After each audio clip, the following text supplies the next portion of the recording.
पति व्यापार में इतना रहा व्यस्त कि परिवार को समय ही नहीं दे पा रहा था।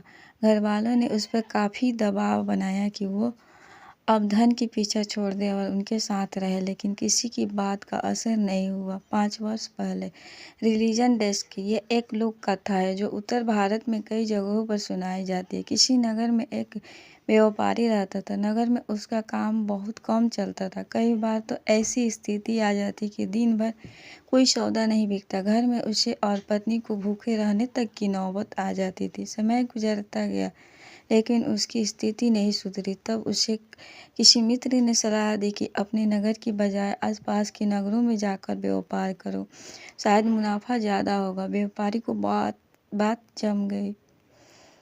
वो पत्नी और बच्चों को छोड़कर दूसरे नगर में व्यापार के लिए गया। भाग्य से दोस्त की सलाह काम कर गई और उसे अच्छा खासा मुनाफा हुआ।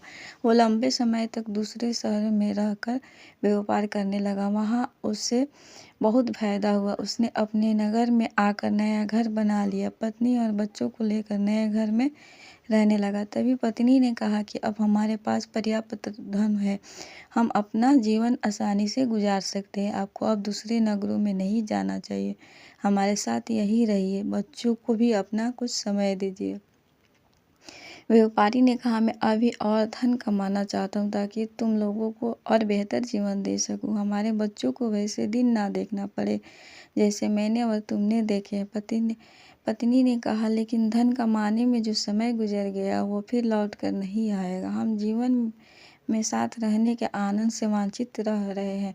व्यापारी ने जवाब दिया, बस कुछ साल और व्यापार कर लेने दो। हम इतना धन इकट्ठा कर लेंगे कि हमारी पीढ़ियों का जीवन आसानी से गुजर जाएगा।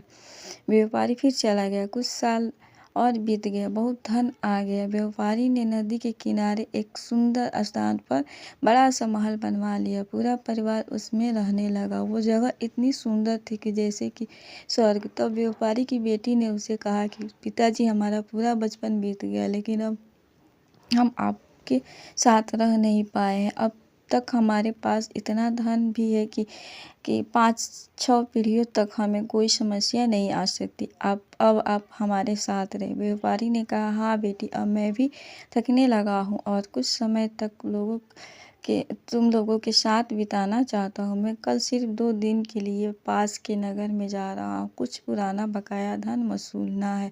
उसके बाद मैं यही तुम लोगों के साथ रहूँगा। व्यापारी का परिवार बहुत खुश हो गया। अगले दिन व्यापारी दूसरे नगर चला गया और उसी दिन भयानक बारिश शुरू हो गई। और जिस नदी के किनारे व्यापारी ने अपना महल बनाया था उसमें बाढ़ आ गई। महल सहित उसका पूरा परिवार बाढ़ में बह गया। व्यापारी जब लौटा तब तक सब कुछ उजड़ चुका था। कहानी से सुख और खुशियाँ सिर्फ धन से नहीं आती। धन कमाना जरूरी है, लेकिन वक्त के साथ रिश्तों और वापसी प्रेम के लिए अपनों के साथ वक्त बिताना भी ज़रूरी है। क्योंकि धन तो किसी भी वक्त मेहनत करके कमाया जा सकता है, लेकिन जो वक्त गुजर चुका है उसे लौटा नहीं सकते।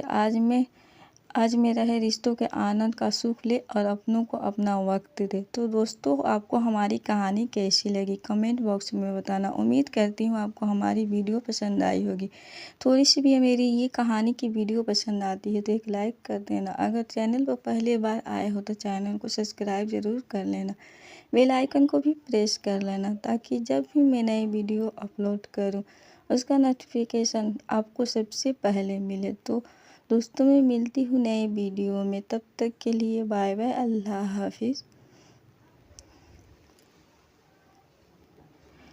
पूरा वीडियो देखने के लिए आपका बहुत बहुत धन्यवाद। Thank you for watching.